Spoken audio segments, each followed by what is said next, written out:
I'm so tired of people saying that it's just a movie, it's just a comic book, it's just a TV show. Whatever. No, it's not. Stories are the building blocks of our culture, of ourselves, even of our own psychology. We are a product of the stories we tell ourselves about our own past and the experiences on a daily basis, but also the stories that we choose to spend time with. What types of values, our feelings, or whatever are they promoting? What types that we like to spend our time around? They're going to shape us. They're going to shape our personality and character, and they're going to shape our perception of the world and the acts and behaviors that we put out into the world. And people don't understand that. They go, it's just a movie. It's just this. I can like and promote whatever I want. Well, of course you can, but you should pay attention to the responsibility that you have. Consume stories responsibly. As a member of society, as a human being, responsibility to yourself.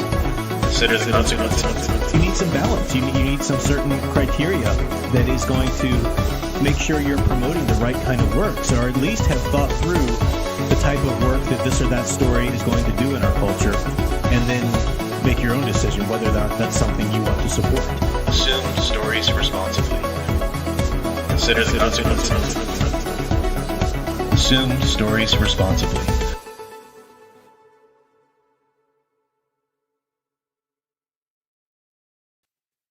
Hello everyone, I'm Professor Geek. Welcome back to the channel, and welcome to another Saturday night office hours live stream.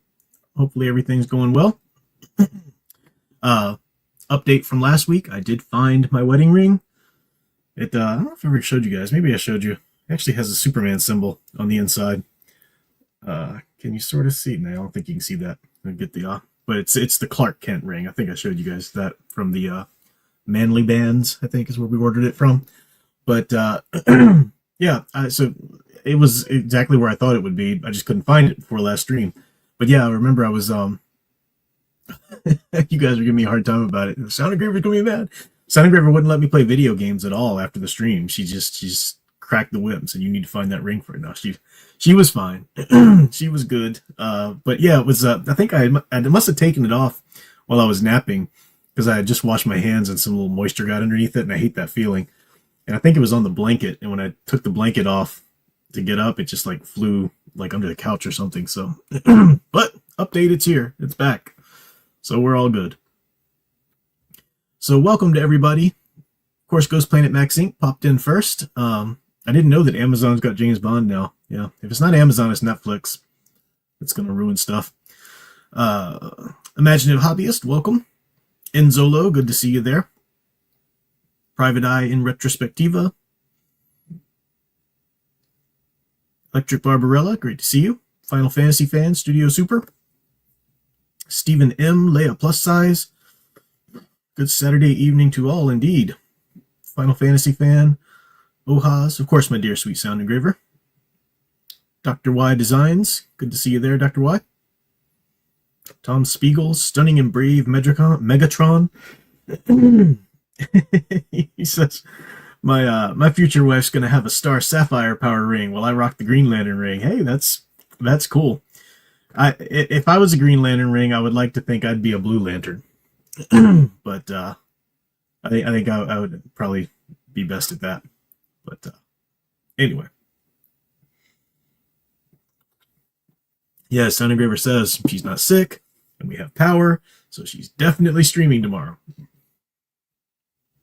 Michael Scambati, good to see you there. Busting out the gate with a super chat there. My thoughts on Jim Lee's Batman redesign in Hush. Have the old DC Direct Hush series 1, Batman Series 2, Catwoman Harley. I can tell you this, I don't really like Jim Lee's Batman at all. I don't like any of his designs. I don't even really like his art. Now, he's not a bad artist, but he's nothing to write home about art-wise. I've just never understood what every single character looks the same. All of his men look the same, and all of his women look the same. And I hate the way he draws Batman, because he just puts little nubs on the cowl, which is ridiculous. I've never been a Jim Lee fan. Even when he's drawing like an iconic Superman costume or something. I just don't see the point. I don't know why he's always been so lauded over. I really don't understand it. I know he's a big deal, like an X-Men back in the day or something. I've just never been, and this is long before, because I know he's one of him and Didio are the two new 52 polar, drivers, and the ones that wanted to ruin the DC universe with all that nonsense. But even before that, I just never saw the point. Now his work's not ugly to look at to me. It's not like, looking at Frank Miller art that's just kind of like, ugh, but it's just generic. It's just like, I don't know, he's not like Rob Liefeld levels of, crazy proportion muscular, but he draws Superman and Batman way too muscular. And that's just a little nitpick. I mean, that's not really something to his art style. I just don't like to look at his art. I'll read a book if he did the art and it's a good writing, I'll still read it. But yeah, I'm just not a Jim Lee fan. So, I'm not like ideologically opposed to his art. If you like it, great. We just disagree on taste there. But Studio Super for a super chat there. Thank you so much. Said, thank goodness I got the full James Bond movie collection before the train wreck occurs. Yeah, I should probably go ahead and invest in those. I haven't even seen all of them yet, but I love the old Charlton Heston. Not Charlton Heston. Not Charlton Heston. What's his name? I can't remember the original James Bond actor right now. Just having a senior moment. Welcome, Big Al. See you popping in there too. Good to see everyone. So, I got a couple of Sean Connery. Thank you. I don't know why I kept saying Charlton Heston, but yeah, Sean Connery. That's obviously Sean Connery. Studio Super again. Thank you there. He said my list of favorite comic artists: Gary Frank. Gary Frank's a great one. Mark Bagley, Frank Cho, Todd McFarlane, J. Scott Campbell, and reading Fantastic Four, You're Loving Kirby. Yeah. I'd be down with all those artists. I was always a fan of Ethan Van Sciver's art long before he ever got a YouTube channel, long before he became, the kind of YouTube phenom. I just always loved his art too. Doc Shainer's great. I had somebody in my head there that I was going to say, but I forgot it. I just blinked a little bit. Of course, Darwin Cook. Man, Darwin Cook's death, that hit me because he was still giving us great content. Sadly, he wasn't writing for DC or, Marvel or anything like that anymore, but he was good. I like Tim Sales too a lot. So a lot of great artists out there. All right. So I had got a review or two that I'm going to talk about in a second. But I wanted to talk first. Last week I'd said I was talking about everything I'm watching and reading now, and I'm still kind of watching some of the same stuff. I'll give you updates on that. But I'm still going through the series Millennium, which I talked about last week was if I don't know if it was originally intended to be part of the X-Files universe. I think maybe Chris Carter had that in mind all along, but it was originally just started as its own, series, and it's so good. Now, eventually it does cross over with X-Files at one point, but it only had 3 seasons, sadly. And I'm about halfway. I think I'm on like episode 15, maybe, of season 1. I just finished the episode, The Thin White Line, which I just blew me away. I just freaking love this episode so much, and it tied into some themes that I wanted to talk about. Because I've actually got, Sounding Groover, Tim Sale for the win. Yeah, Tim Sale, it was weird.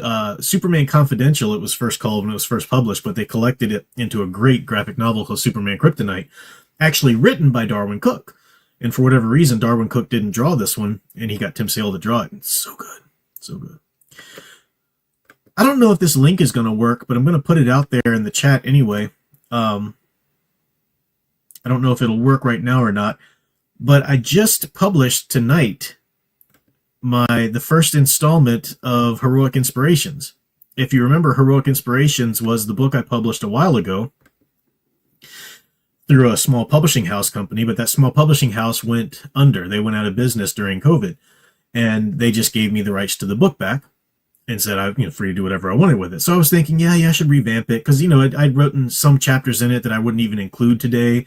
They wanted me to do certain things, that I wasn't really happy with. So I've been reworking it, and I thought, let me just, now that I'm doing like quick reads on my short tales on Amazon Kindle, I'll just start releasing it as a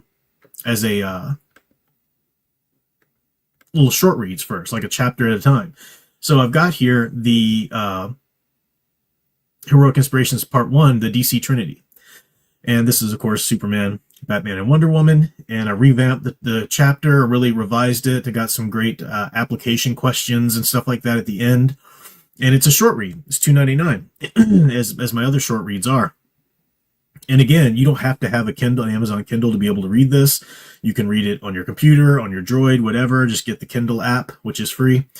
So I just published it tonight. Now, usually it can take up to 72 hours for Amazon to approve your book that you publish, but they said it was out of the review process and in the publishing process. So they gave me a link. I don't know if that link will work for you yet. If it doesn't work for you yet, if you can't quite get it or whatever, just give it a little bit. It might be tomorrow at the latest, but it's already moved on from review to the publishing process, so they should have it there. Pay no attention to the ridiculously full Amazon cart on the right there. That's my daughter. She loves to just add stuff to my Amazon cart, even things that she already has. She's got that sleeping bag already, but she just adds up, and it's just like, what, $1,600 worth of stuff. Luckily, she doesn't know how to actually complete the purchase, but she just adds stuff to my cart. So that's my girl. All right. So I wanted to talk about that because that kind of, I had that on my mind. I had the Heroic Inspiration stuff on my mind.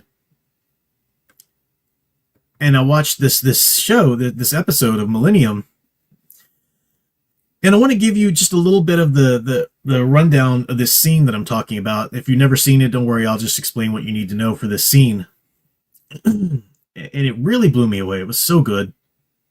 It really has to do with a lot of things we talk about Batman-wise, especially how what real strength is, what real masculinity is, what real heroism is, and what people's insecurity about strength or masculinity drives it to sometimes, which is ridiculous.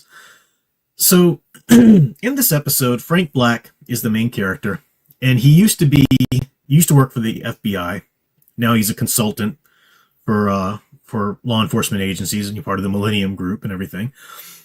And at one point when he was working for the FBI, they were after this serial killer who would mark his victims. He would carve like a half moon in their palm, this long half moon in their palm, and that was like his way of marking them for the sacrifice or whatever.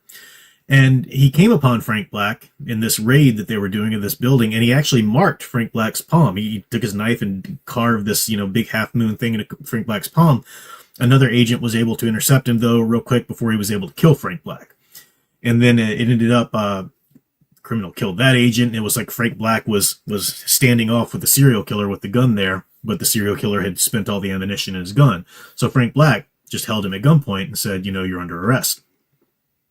Years later, he's no longer with the FBI. He's a consultant for the Millennium Group.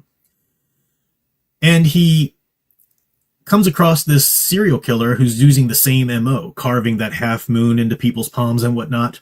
And he realizes this must be the old cellmate of this serial killer, because the serial killer he met back then is in prison now. He's in life sentences in prison.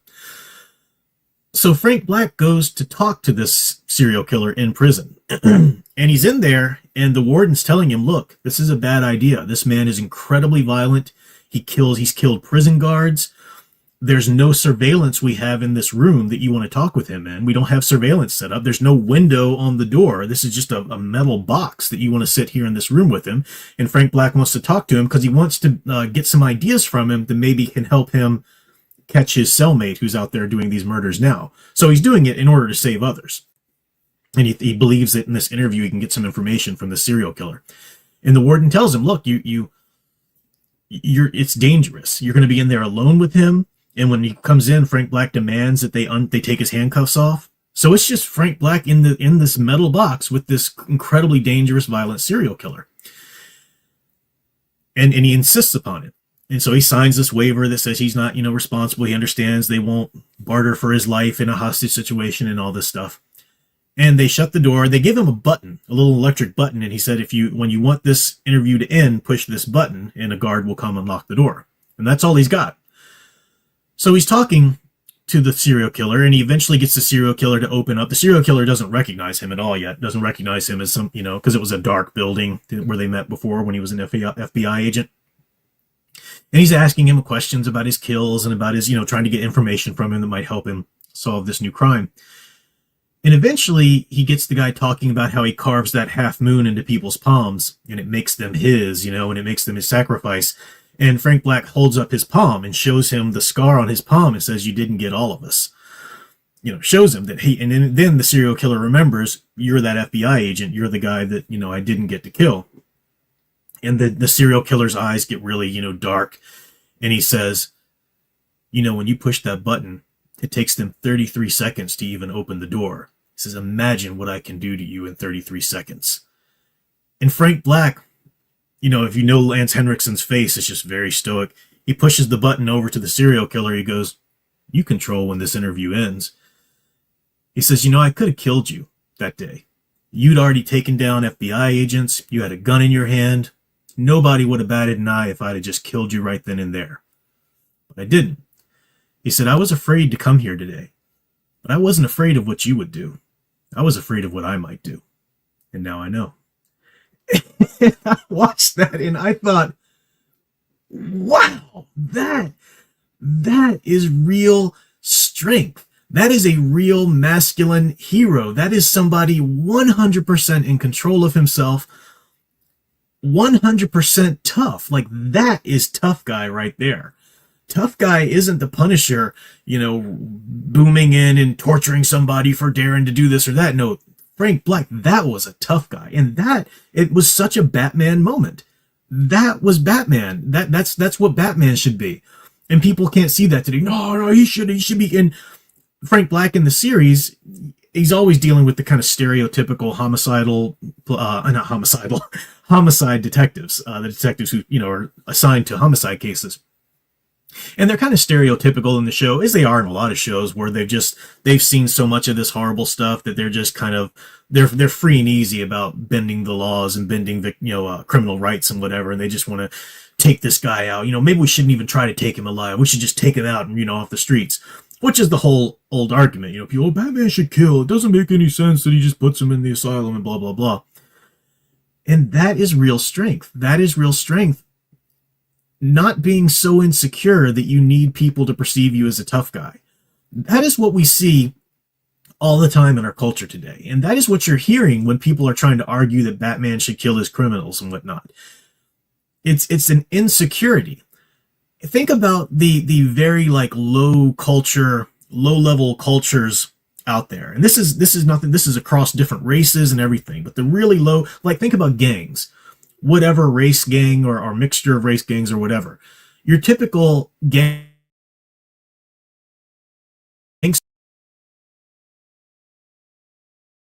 yeah, they'll enact some very violent actions on you. Don't get me wrong, but they're doing it out of insecurity. It's that, "Don't talk to me," just that kind of, I've got a posture. This is very primal. It's like little alpha males in a pack, trying to prove which one's the toughest, and fighting over the meat or whatever, It's this animalistic, it's this low-level reptilian stem doing the thinking. And that comes from insecurity, right? Because you think about a wolf pack or something, the alpha has to posture and has to prove that they are the number one, the alpha dogs or whatever, and then get everybody, because if they don't, then the other ones will attack them, right? So it's an insecurity. I need to be perceived as tough. That's not strength. When you come to the higher functioning levels of the brain and you're a human being, that's not strength, and that's not being tough. That's being incredibly afraid and insecure and scared. And yeah, you may do horrible things. You may be violent. You may, do horrible things to people, but it's not because you were tough. It's because you were terrified that people wouldn't think you were tough. So you had to do those things. You were forced to do those things psychologically just to prove yourself. That's not tough. And people want heroes like that, which drives me bananas. I mean, people always say, "Oh, Batman, he's insane. He should just be like, he's mentally and actually Tom King in the DC comics now, vengeance is the thing that defines Batman now. It's love for Wonder Woman, it's heroism for Superman, and vengeance for Batman. If someone could just, I'm calm. We don't want to enact violence on Tom King. If someone could fire him and refuse to let him touch any other superhero ever in his life, that would be wonderful. Because he does not understand these characters. Batman is so far above that. He's about self-control. He's about determination. He's about training. He's about justice. And in the vengeance that you might use in Batman rhetoric, like the classic Kevin Conroy line, I am vengeance, I am the night, I am Batman. It's not, I need to exact personal vengeance. I need to get back at you because a criminal once killed my mommy and daddy. No, it's vengeance in the term of justice. It looks like vengeance because Batman's a vigilante in the city where the police officers aren't doing their job. There's a lot of corruption in law enforcement and local government in the city. So in order to exact justice, it needs to look like vengeance. Whatever. Batman will wear the cowl. He'll wear the bat costume, but he's not there to be a supernatural woo-woo, He's there to enact justice, and he's doing whatever he needs to get that justice done. So it really just drives me crazy, that kind of reasoning. And that scene just drove it home. That is real strength. As I've said before, it's like the whole healthy parenting lesson. If you're going to discipline your child, it needs to be out of the desire to teach them, not the desire to get revenge on them. So often you see parents just so mad that you would misbehave and make them look bad in public. And there's just sort of, or even if it's in private, there's just this, how dare you disrespect my authority or whatever. And there's this knee-jerk emotional reaction. Even if it's not outright abuse, outright, physical or whatever, it's still it's an abuse of some sort because it's coming from revenge that rather than I'm wanting to teach my child right from wrong. They need discipline. Children need discipline, but it needs to come from the right place. It needs to come from a place of strength. And when you're secure in who you are, you're secure in your strength and your belief systems and all of that, then you can truly be the tough guy, right? Then that's real toughness. That's real strength. That's real. So I love characters like the iconic Batman, like Frank Black in Millennium. Man, we need more characters like that. And again, I'm halfway through the first season. Maybe it goes awry later. I don't know. But so far, it's just blowing my mind. It's really something. So I just wanted to have that little kind of topic on my mind and put that out there. It was even in some of the readings tonight when we were at Mass. Jesus talking about the Sermon on the Mount and turning the other cheek and whatnot. And our priest was talking about how the Bible says, be angry, but do not sin. And that it's not a sin to be angry. There's, plenty of things to be angry about. Jesus was angry. But you don't act from a place of wrath. You act from a place of wanting to make something right, And that's strength. And that's something that so many people aren't capable of doing this day and age. You see it all the time on the internet tough guys, the guys who hide behind a pseudonym and troll people or whatever, or are the really insecure people where if they leave a snarky comment or somebody leaves a snarky comment to them in reply or maybe whatever, and they've just got to go back at him and how dare you this and that. I'll never forget this one guy. I forgot what video it was even on, but I made a video, talking about something in my geek opinions. It's probably a Snyder bro. It's probably a Snyder video because this really meets that character profile. And this guy was like, F you, professor, you're blah, blah, blah, blah, blah, blah, blah. And in the video, now it's coming back to me, I was talking about that the Snyder films, that's the behavior that those films inspire. They don't inspire people to be better or to be heroes. They inspire people to be horrible trolls. And this guy was just horribly trolling me. So instead of, blocking him, I just pinned his comment, which I do sometimes. I just pinned it to the top of the comment thread because it was just making my point. And a lot of people, when you pin a comment, they'll come at that person. They'll be like, look at you. You're just making his point. How are you? Blah, blah, blah. I won't respond to him. I'll just pin the comment there. And he was meticulously and there was so many comments where people were going at him.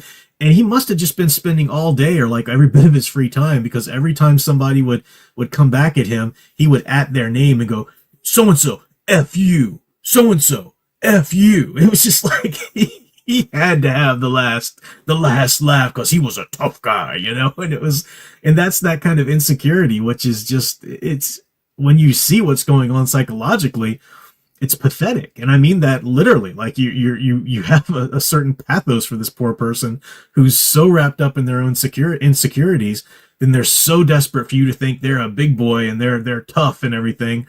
And it's and that's what people want our superheroes to be. Absolutely not. Absolutely not. If you're somebody who thinks Batman should kill, get some help.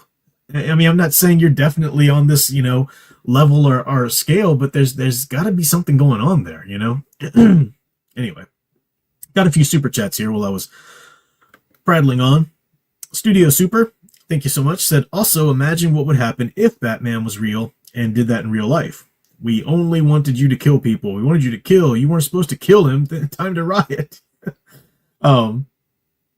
Yeah. That's the thing, too. People don't realize that these stories are not supposed to, because that's the thing, right? Well, it's just unrealistic that he would do that. It's a superhero story. It's not supposed to be realistic. It's supposed to be a recontextualization of our very real struggles. Not in a realistic, lens, but in a mythological lens. So yeah, I agree. Eldridge fan, good to see you there. Said, what would be your dream cast for Masters of Evil? I saw your comment earlier there, Eldridge fan, and I'm afraid I'm probably not going to be able to give you the major answer or a deep answer that you want, because I'm not a Marvel guy. I didn't grow up reading Marvel. I did go back when I was starting to try and get into some Marvel and read like some of the Masterworks collections that they had with Stan Lee and whatnot. So I did read some of the early Avengers. I think I got to the Masters of Evil issue or something like that.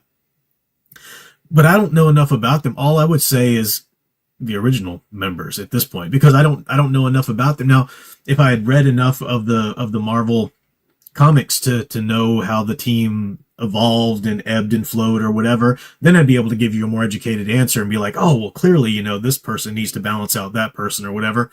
But I don't know enough about the dynamic and the long history of it to really get. Now, you want to know who I think should be in the Legion of Evil? DC's Legion of Evil, right? Legion of Doom, I'm sorry. I always want to say Evil League of Evil, which is from Dr. Horrible, but Legion of Doom. Yeah, we can talk about that. I got ideas about that, of course, because I grew up as a DC guy, Dr. Y, thank you for the super chat. Said a good example is David in King Saul. I'm glad you mentioned that, because that was another one of the readings today in this week's readings in Scripture.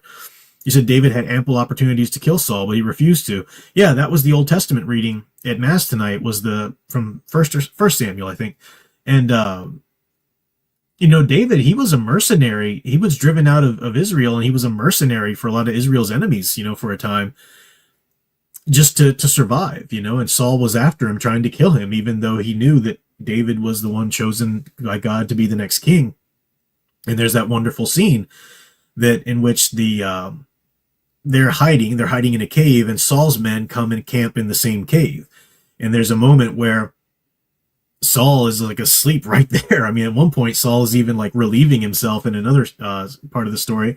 But David's men says to him, look, God's delivered your enemy into your hands. You can kill him now. And David won't do it, because David knows he's not supposed to kill the Lord's anointed king. Even though he's supposed to be the next king, Saul is still king now. And that's not right for him to kill Saul, even though Saul's trying to kill him. So he steals his spear, in tonight's reading, and proves like, look, I have your spear here. I was right there. I could have killed you if I wanted to. You don't need to keep coming after me, But of course it doesn't work, because Saul is deranged at that point. But yeah, good point bringing that up. Studio Super, thank you very much again. Said, I've said it once and I'll say it again. The moment you turn Batman into someone Superman wouldn't be friends with, you got him wrong. Amen. You're absolutely right. That should be the barrier test. Would Supes be friends with him? You're right. And, I've been reading the post-crisis DC continuity, and there's that wonderful issue in which Superman meets Batman in the post-crisis continuity. And Superman's going to try to catch Batman because he's heard of this vigilante, working outside of the law in Gotham, and he wants to bring him to justice. And so Batman is firing his, bat grappling hook or whatever at some point, and Superman just catches the hook and starts flying him away, And Batman is able, I think he convinces him that there's a real criminal that they need to go stop, and Superman agrees, well, we'll stop him first, but then I'm taking you in. And Batman says, oh, but also I've I knew you'd be after me at some point. So if you touch me, there's these triggers or wires or whatever. If your DNA touches me at some point, a person's going to die. A bomb's going to go off and a person's going to die. And Superman's like, of course he's not going to touch him, but he needs to figure this out. So the two of them work together and they capture this criminal, this very real criminal. And then he says to Batman, I'm almost convinced now that you're not a criminal, but there's still this matter of you putting an innocent man's life in peril. And I'm not going to let you get away with that. If I touch you, that an innocent man will be killed. And Batman said, well, that man is me. And he said, I've got my suit rigged to where if you touched me, I would die. It would explode and I would die. And, there's that growing relationship, and they realize, they're not on different sides of the coin. They're just in different worlds. Gotham is a whole different world from Metropolis. You have to fight outside the corrupt law system in order to bring real justice. It's very different from Metropolis. So yeah, but that's a good way of putting it. If you change Batman into somebody who Superman wouldn't be friends with, you got Batman wrong. That's really good. All right. So, I did see your comment here, Enzolo, about, I hadn't heard about this. I'm just hearing about it from your comment, but you say that Marvel Comics is now actively rewriting history by thrusting Kamala Khan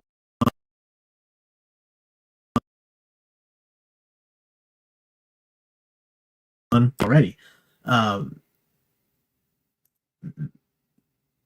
That's what these companies have been wanting to do. They haven't been wanting to give you new stories. That's what the DEI initiative is about. It says it's about just trying to be fair to people and all that, but practically, when it comes to the rubber meeting the road with our franchises, what it's resulted in is trying to rewrite and recreate those franchises from the ground up in their image.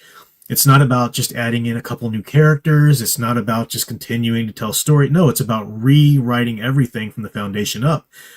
And even though we're hearing rumblings now of like, oh, maybe Disney's going to abandon DEI, which how would that be? Because they run Marvel and Marvel's still doing that. It's not, any change isn't going to happen for a long, long time. What we're seeing now might be the beginning of it, and that's great. But the cancer of people who don't want to tell good stories, they just want to preach to you. That cancer is so deeply ingrained, as I've said before, that it'll take at least 10 years to start to really cycle out. Anyway. All right. Last week I also talked about I was reading Dark Forces. Nope. That one. I read Dark Forces, Soldier for the Empire. And I did a review on that, and I talked about how I was trying to play the game, but it's a first-person shooter, so I don't know, it was like 6 missions in. I just wasn't having fun. So I ended up watching a gameplay, and skipping through a little bit because I'm not going to watch all the tedious actual mission parts of it.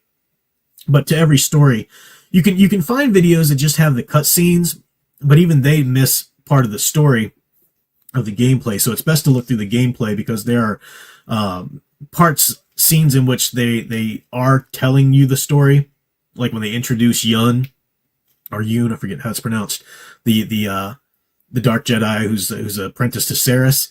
That's not technically a cutscene, but that's part of the story. So you do have to kind of skim through the gameplay to get all those things. And I wanted to read that because, as I said, the Dark Forces Soldier for the Empire tells all the backstory about Kyle Katarn, his father, and all of that, and then it covers the first mission in Dark Forces, which is when they go retrieve the blueprints for the Death Star for the New Hope. So that's and it's really great. And I was talking about how it's very well written. It really goes into depth and just gives you a lot of good stuff, and I like that. This past week, I went ahead and finished reading the next two. Sorry, they're kind of glossy because the 2 copies I bought were old library copies because, they're not printing these right now anyway. But the second one was Rebel Agent, and then there was Jedi Knight. These 2 stories cover the stories of Dark Forces 2, the video game Dark Forces 2. Jedi Knight, I think it's called Dark Forces 2 Jedi Knight. The games are weirdly titled in different places. They've got some different names, but part 2 of the game. Both of these novels cover that. And it doesn't cover the Sith what's it called? Something of the Sith, the expansion pack with Mara Jade. It doesn't go into that. This just covers the main story of Kyle Katarn in the book 2 or game 2. And these are good. These are good. They're not as well written, I don't think, as the first one. Not because the author lost his skill or anything, but I think what made this one so much better written is that it was just the author writing a backstory, writing his own kind of spin on the story up until he got to that first mission. These two really are trying to cover all of the story from the game. And so sometimes you're just reading the book, but it starts to read like just a narrated version of a bunch of different cutscenes, not in terms of complicate, like you're not confused, you know what's happening. It's not missing parts of the story, but it just seems like it's, kind of arbitrarily going from this scene to this scene to this scene, seems like more of a novelization of the game than a proper novel. And the first one had more content that wasn't necessarily in the game. So it was a deeper read. I was reading these. Actually, one thing too, they all do have different artists. I think I had mistakenly said the first time that I think maybe they all had the same artist. The beautiful art pieces. It was Dean Williams did the art for the first book, and it was good stuff. Not bad, good stuff. There's Lando Calrissian makes a cameo appearance. Book 2, Rebel Agent, had Ezra Tucker. I'm trying to read in this dark light here, or dim light. Ezra Tucker, and this is pretty good stuff. This again, it's very similar art style or painting style that the artist is doing there. The third book, though, Jedi Knight, has got the great Dave Dorman. I'm trying to find, and these are just like I'm a fan of Dave Dorman's art, big time. So his just like really ups the ante. Really, like that's so much better in my opinion. It's a little less. Sorry, trying to get the glare off of there.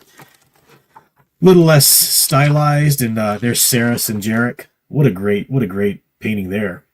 Saris and Jarek, the Dark Jedi. I was talking last time too about how it bugged me in these books that they wouldn't use the word Sith. They would just say, sometimes they wouldn't even say Dark Jedi. Sometimes they would just say Jedi. Oh, and these Jedi on the bad side or whatever.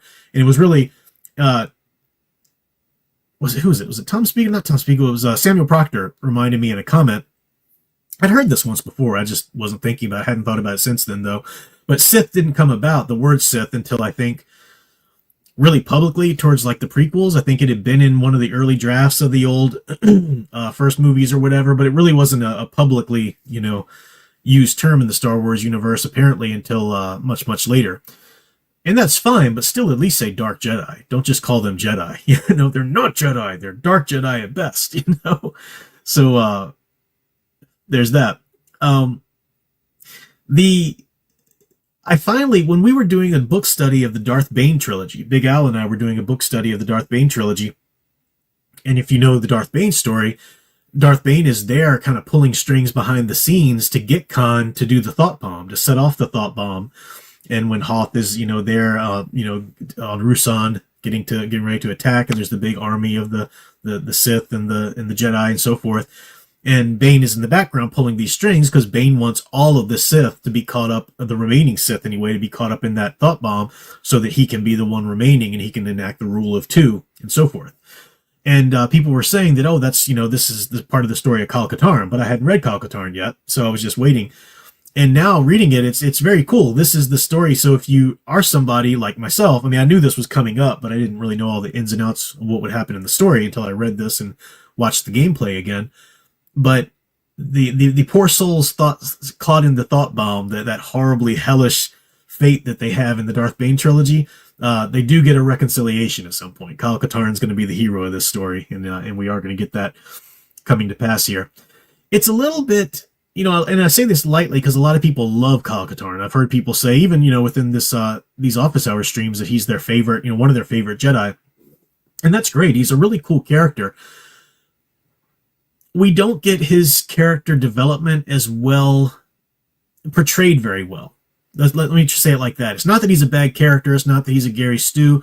It's just we need his. I wish we could get proper novelizations of the game, of part 2 anyway, that really slow down and don't just have to kind of work within this sort of limited space, because these are very short books too, and Dietz, the writer, probably had all these restrictions, to have to write under. So I'm not saying he's a bad writer or he didn't do it right or something. I just wish we'd get a proper novelization that really breathed well, because Kyle Katarn's education and ability as a Jedi does kind of go from 0 to 50. Now there are reasons for it. Of course, you've got Ron's Force Ghost helping him in the background, and especially once he's there on Rusan, you've got all the Force Ghosts of the Jedi who had fallen there. They're sort of letting him tap into their minds, and he's kind of getting access to some of their skills and their know-how, and that's fine. But it could have been slowed down. Let's develop that a little bit more. Let's make us understand what's really going on a bit more. But it's a cool idea. Now, the reason I read these, I was going to read them at one day anyway, but I had finished out the Mass Effect trilogy, and I wanted a new game to play, and I'd never played the Jedi Academy game. It is the two games that come after Dark Forces, because they're not first-person shooters. They seem to be very much reminiscent of Knights of the Old Republic, which I dearly love, one of my favorite games ever. So I wanted to play those, but I wanted to get the story thus far, at least game-wise there. And while I was reading these, though, I couldn't wait, so I just started replaying Knights of the Old Republic again. And now that I've finished these and I could go ahead and jump into Jedi Academy, I've got to stick with Knights of the Old Republic. I really want to take my time and read that, or play through that again, and probably play through KOTOR 2 as well again, just as a replay, because I'm playing the enhanced versions or remastered versions or whatever on Steam. And of course, the part 2 has got all of the great content that they cut from the original release of KOTOR 2 back in the day, or a lot of it anyway. So while I'm going through that, I figure, might as well, I need to at least read, as long as I'm going to be taking some time replaying Knights of the Old Republic, I need to at least read the Jedi Academy, because I hadn't read the Jedi Academy trilogy by Kevin J. Anderson. I want to read that before I start playing the Jedi Academy. I'm reading a couple of different things now. I gave my review of Doug Brody's Shelley, which was so good, and he's got the sequel coming this summer. I'm very excited about it. He had actually sent me a copy of his first book, The Ship. And I jumped into this, and it is really cool. It's really, I can't give you I'm not done with it yet, so I can't really give yes, this is great, no, stay, I can't, give a full recommendation on it yet. But all I can say is I'm definitely engaged. It reminds me, it's called The Ship, but it's almost more horror, right now anyway, than it is it's science fiction elements, obviously. There's the ship, and there's aliens, and there's all of that in it. But the nature of the story is a little bit more horror-esque right now. And nothing is what it seems. Every time I think, oh, he's doing that trope. Oh, well, that character, clearly that character, this and that, this is gonna happen, and it doesn't. And there's another whole layer to the story, and they peel it back, and it's oh man, we're dealing with that in this story now too. And there's another aspect to it, and nothing feels random though. It feels like it's, hopefully by the end I'll still think this, but it feels like it's all going somewhere. There's a point. Hopefully that point will be satisfying to me. Like I said, I haven't finished reading it yet. But so that's one of the things I've been reading. I've just been spending a lot more time reading lately. And I'm also finally going to get into Shadow of Mindor, Star Wars Luke Skywalker. This is kind of Luke's sort of last story of his military career, fighting, this is after Return of the Jedi and everything. And he's going to, this is the Stover wants to give us the story. I haven't really started it yet, but I just know the gist of it, that he wants to give us the story of how Luke's military career as just an X-Wing pilot in the Rebel Alliance kind of came to an end. And he's still with the Rebel Alliance. He's Jedi Luke Skywalker now, trying to rebuild the Jedi and going off to the roles that he would play in the Thrawn trilogy and so forth. So, yeah, that's going to be good. I just saw this comment. Thank you, Leia Plus Size. Says, read Girlfriend in the Basement. Enjoyed it. Refreshing to read an original idea. Thank you so much. I appreciate that. I appreciate that very much. If you have a moment to rate it or review it, that would be on Amazon. That'd be very much appreciated. But thank you so much just for reading it. I appreciate that. Let me see. Did I only miss one super chat? Yeah. Gentle Savage. Thank you so much. He said, Yo, Prof, have you ever read any of Jeff Lemire's work? Comics? Yes. Oh, that name's so familiar. I know the name, and I know I've read something. What have I read by Jeff Lemire? Let me see. I have read... Let me just look at a quick look at some of his comics or titles. I don't know if it'll show up the thing that I've read. What have I read by Jeff Lemire? The name. I mean, I know Jeff Lemire is a comic writer, but the name sounds familiar in the sense that I've seen that on a book that I've read at some point. None of these titles are jumping out on me. Maybe it was Trinity War, Justice League: The Trinity War. I think that was he co-wrote that, or he wrote parts of it. I think. I don't see anything else. I don't know. You can tell me some of the things you recommend or whatever. But yeah, nothing else is really. I know there's something else though. There's something else that I did read by him, and that I seemed like I remember enjoying, but I can't think of it right now. So yeah, maybe. I'm sure I did. Thanks for the super chat though. Appreciate it. Yeah, Dark Jedi works. Fallen Jedi is good too, Stephen. Yeah, I agree with that. Yeah, don't just say Jedi though for the Sith, or another word for them if you don't have the word Sith yet. Sound Engraver is putting her stream up there for tomorrow night, probably at 5:45 as usual. So I'm just gonna, because I was remiss last week. Last week she had to have a little talk with me, guys. I missed some of her super chats last week. I said, but I did tell them that you were going to be streaming, because at that point she was going to be streaming. We hadn't lost power yet. So I'm not going to get in trouble this week. Got her super chat and I announced her stream. Imagine if Hobbyist says there's a novelization that you would like more than the... is there a novelization that you would like more than the film it's based on? Yeah. Right off the bat, Superman Returns. The novelization was written by Marv Wolfman. And it fixes so many issues that people, including myself, had with the film. Now, again, just to reiterate for people who might be hearing me talk about this for the first time, I'm not a Superman Returns hater at all. Brandon Routh is epic as Superman, and I think that film, forget that it's a Superman movie, it's an incredibly artistically well-made film. Written, directed, everything. It's very great. But there are things in that movie that you do not put in a Superman story. That whole love triangle, the whole, what's his name? The kid's name? I can't remember the name. Him being Superman's son. That just shouldn't be in a Superman story. And it's not in the novelization, because it wasn't in the original script either. And I was curious about this. I got the original script. I ordered it. And there's difference. Of course, there's a script that was written and greenlit, and then there's the shooting script where they change things, when they're actually shooting. But the novelization's written by Marv Wolfman. And if you want to see that Superman Returns movie be as redeemed as it possibly can be, read the novelization. The whole thing about Jason, is it Jason being Superman's son? That's not even in there. There's still the problem of him leaving Earth, but there's reasons, like Lex was kind of pulling the strings, and it kind of doesn't fix it, but it makes it, if it goes as far as you can to fixing things like that. And of course, it's the great Marv Wolfman. Marv Wolfman also wrote the story behind the video game for Superman Returns, which is not a playthrough of the movie's events. It's a playthrough of all of these extra scenes going on in between the movie's events. And you get all these different villains, Mongol, Brainiac? Yeah, does Brainiac come in there? It's been a long time since I played it. Toyman, I think, shows up. And a lot of Silver Agey kind of elements in the Superman Returns universe, which is weird to say, but it actually works quite well. It's a good game. It's a hard game. People are always like, oh, Superman doesn't work in a video game. Yeah, he does, because Superman won't allow damage to happen to the innocent bystanders and the city. Metropolis, the city. You lose the match if you lose the round or the level if you allow too much collateral damage to happen to even to the city, because Superman wouldn't do that, So it's hard, but it's worth playing. So yeah, that's an answer to that question.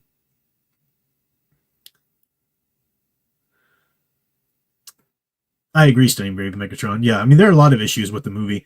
Once you start thinking of it as a Superman movie, it's certain things that just shouldn't have been done. And the reason, because you had both Bryan Singer and his writers, Michael Dougherty was one of the writers. They were fans of the Christopher Reeve Superman movie, but they didn't really know the character from the comics. And they were trying to pay homage. In a lot of ways, they paid beautiful homage to the Reeve films, but they just missed the mark on so many things because they weren't really focused on telling an iconic Superman story from the ages, So, yeah. But Ralph in the Superman suit was just great. and it's worth watching even for that, or even just for that. All right. Usually I go for about 8 more minutes, but I really got to pee. And I don't know if I'm going to make it. Oh yeah, I did. I should probably talk about this more next week in Zolo, because my full bladder is going to affect my ability to think clearly. But yeah, I finished Mass Effect, and I really don't know why people were saying that the third game was crap. It gives you choices. I don't want to ruin this because Sound Engraver one day is going to watch me play through these 3 games, so I don't want to give any spoilers. Major spoilers anyway. But you get a choice of 3 endings in the end, and a lot of that depends on how, choices you made in the earlier games and so forth. 2 of the endings, I chose the ending in which he combines everything. I'm trying not to use specifics. For those who played it, you know what I mean. Edie survives. Everyone, he sacrifices himself, basically, that ending. Not because I necessarily think it was the best ending. It's not the ending I would have written for the game, but I think it most successfully culminates and develops all the themes that were throughout the game. Let's learn to live with the Geth. Let's learn to live, with all this kind of stuff. And the Reapers being the last challenge in that. But I do absolutely see the argument for him shutting down the Reapers and going with that ending. Of course, there are consequences that happen with that ending as well. So I as a writer, I would have much rather preferred a good, solid, clear, good guy ending. I don't think it's out of keeping in the universe. I think especially everything you've been through with Shepard up until that point, we could have had a better, more satisfying ending. But the way they did it, I didn't absolutely hate it either. And the gameplay up to that point was amazing. It was so fun, especially the DLC. I forgot what it was called, but where you fight Shepard's clone. That whole thing where you're running into all your old friends and everything and the crew and stuff. That was great. So yeah, no, I liked it a lot. It's yeah, I would have written it a little bit better in the ending, but I don't think it was horrid. I don't think it was like an abomination the way they ended it either. If that makes sense. I'll probably try to say more about that next week. Oh, you guys are testing the limits of my bladder. Thank you, Studio Super. So you've been super glitched for a second there. I want to make sure I came through here on your super chat. You said, I've been thinking about the Superman trailer opening and Gunn's explanation, representing America. I feel would have been better if he said it represented the character narrowly escaping his snidering. And that's the thing. I heard some people trying to defend the trailer based on that. Well, what he's doing, guys, it represents, him coming. That's not what he's doing. That's not what he's doing in even the slightest bit. But again, people have already decided that they're going to love this movie, and they've already decided that they're going to defend it no matter what. Gentle Savage, thank you very much. You said, Prof, have you ever watched The Tick? Does The Tick fit into the elemental archetype? Also, what do you think of Moon Knight as a character? I know of both The Tick and of Moon Knight, but I never watched the cartoon. I never even watched the show. I want to go back and watch the great Patrick Warburton show because I love Patrick Warburton. And I know they redid it or something. I probably wouldn't be interested in the redo, but I will go back and watch those originals one day because I know they're kind of, I had a little Tick action figure one time. Same thing with Moon Knight. I know the basic gist of his story, and he seems like a really fascinating character. I refuse to watch Disney Plus's, version of him, but I did pick up a comic or two back in the day of Moon Knight because he's so visually interesting. And then when you find out some of the things about his, as an Egyptologist or whatever, he's like going insane, all these kind of other elements.